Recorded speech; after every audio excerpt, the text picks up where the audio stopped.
this one is going to be something a little bit different. It's for, I think he said it's called an entrek buffalo. Nice knife. Big chunky thing. Now, he wanted one of my multi-carries for these, but multi-carries don't work with these guards. Due to the wraparound, it interferes, and you know, there's some things you can do with it and there's some things you can't. So, but I'm going to keep it around that style, as a lot of my customers love that sheath I make, and this is for a left-hander, which I've got to be honest, I really enjoy doing stuff for left-handers, because I know how much they struggle to get hold of stuff. You know, everything's made pretty as standard for right-handers.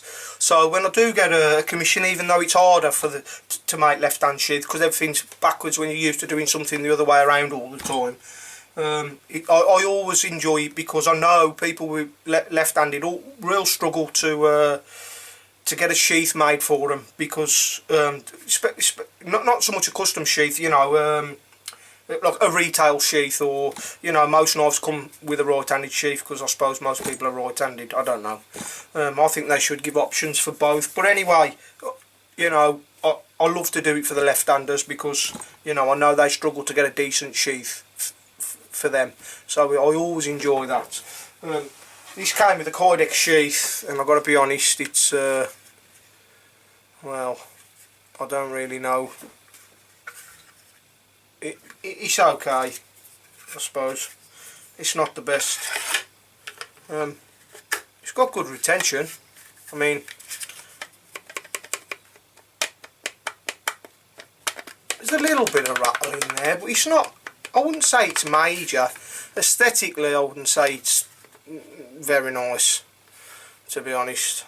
But you know, that's in the eye of the beholder, I suppose. So I mean, to deploy, it's okay. I mean, I like what they've done here, and use that for the retention. I think that's quite, you know, clever. But there we are. And I've not followed the shape as I was gonna with this, because I'll be adding something on the front for him, a little pouch. So I've got my multi-carry type front. So this is basically all I've done. I've took it to paper. Started out doing a right hand, and then thought, oh yeah, that one, and luckily I just flipped it over, and that was that. So yeah, there we go. He's going to have a few straps. He wants me to do some electric. This bloke goes out stalking all the time. That's his thing. So I shall also put him a little leg tab, and he wanted, with this, he wanted this. This is where the custom comes in. He weren't happy how low down this was. He wants it a couple of inches higher. So I'm going to put him an extra strap up here to retain that stiffness, you know, and try and keep it quiet for him when he's mooching about after he's done. So yeah, so there we go. I'm going to cut this out the leather now, and I'll sharpen my knife up first, and we'll go from there. I'll bring you along for this one. A little bit more of an update. I think I'll put this one up so far. Sorry I haven't brought you along with all through this, because this is quite a complicated sheath and I really needed to concentrate. So I'm just giving you a rough idea now. You can sort of see from it anyway. I've gone through a lot with my videos of where I'm at with this. It's going to be something a little bit different, this, as I try and do. But like I said, he wanted the multi-carry, so I've carried on the theme. I'll also be sticking the little DC3 on the front as he wanted to. Rather than sew it on, I'll make it detachable, but I'm not going to give him the cross draw. Knife's too big for that. There's a certain limit I'll go to with the cross draw, and you know, if somebody suggested to me for this or bigger to go for a cross draw, like scout carry in the back and stuff, there's a limit really you can go to where it becomes cumbersome and it's quite dangerous. So there is a limit to a size of a knife. I mean, if somebody wants to make a 20 inch or a machete for a cross draw for themselves, that's fine, but I'm not prepared to do it. At the end of the day, my name's on this stuff, and more importantly than that is the safety. I also wanted to show you, if she'll excuse me, that even somebody, if you do watch this, Andy, from Doberman Knives.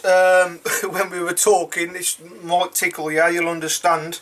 I just wanted to show you that even with somebody who works with leather like me all the time, you know, even the best of us make mistakes. And as I said in the previous video, I wanted to show this just to show that, you know, I'm not perfect. I don't always get everything perfect. You know, I don't make many mistakes, granted, but I do this a lot.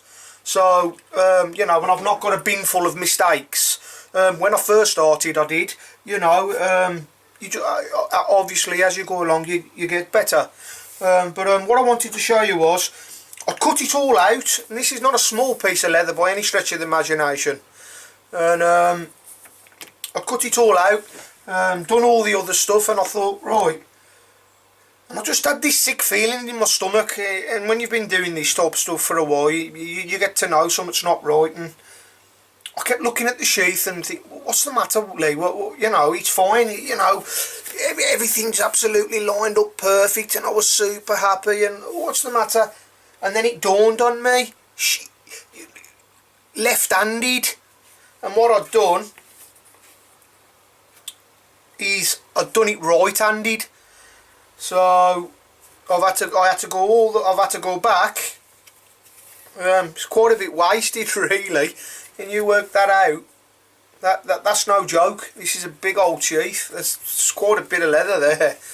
Thankfully, I'll be able to utilise this because I'm going to need it, the welt anyway. So this will get sacrificed for the welt because I'd have had to have cut this out anyway. So it's not such a bad thing.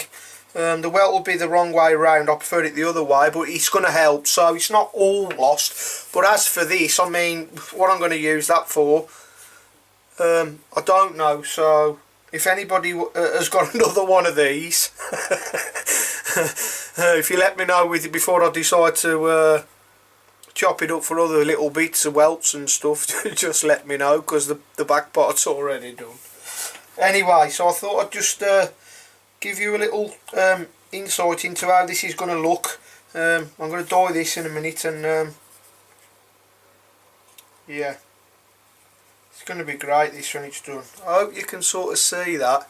And what I've done is I've done these in a way so that they sort of follow their own, you know, they're sort of, it's my OCD coming out, but whoops. So that the straps are sort of, rather than just do it straight across, I've canted the strap so it's got that nice angle to it. It's hard for you to see, I know, and they're sort of, you know, in the same plane. It'll just make it look just that little bit more unique and just that little bit different, I suppose, as you can see, I think. It'll be really nice. It's hard to see these type of things when they're like this, but you know, when it's all done, I think this will be real different and it'll be real nice. I've gave him his 2 inches which he asked for at the top. What I've also done is, this is a good little tip, if you're doing a big belt loop like this,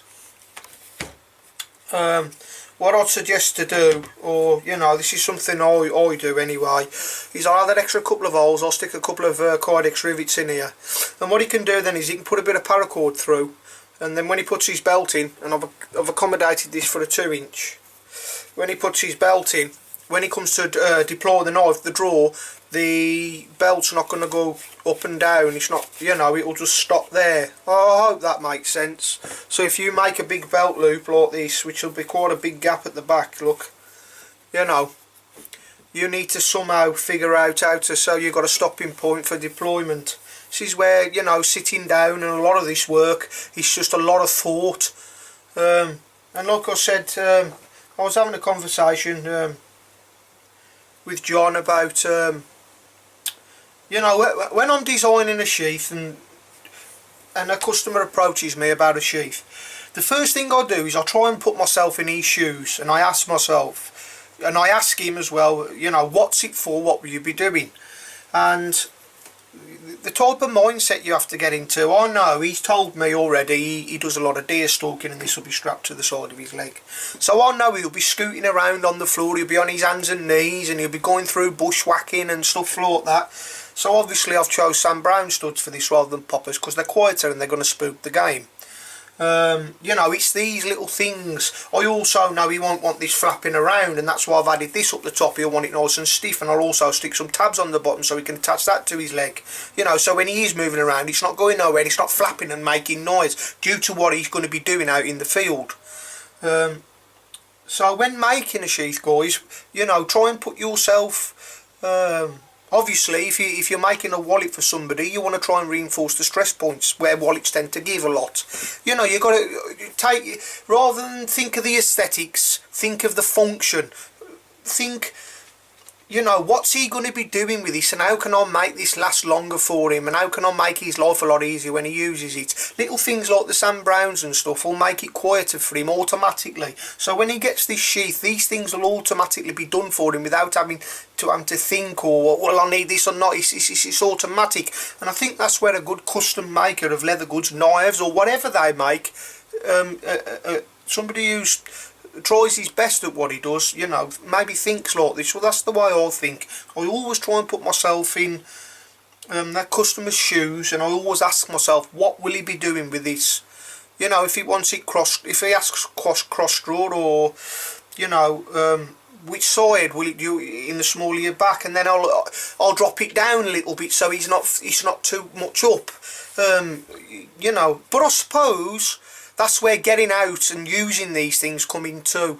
You know, I know you know, some people maybe make the stuff and don't get out enough, or you know, you need to be out using these things. You know, and this is where the faults and the problems you can sort of see then, as well as you know, if you sit and think long enough, maybe you can, you know, try and envision what they're doing, and you know, like, I know he'll be going through scrub and stuff as well, so I don't want this strap overhanging, you know, loads like that, because he's going to catch and it's going to come undone.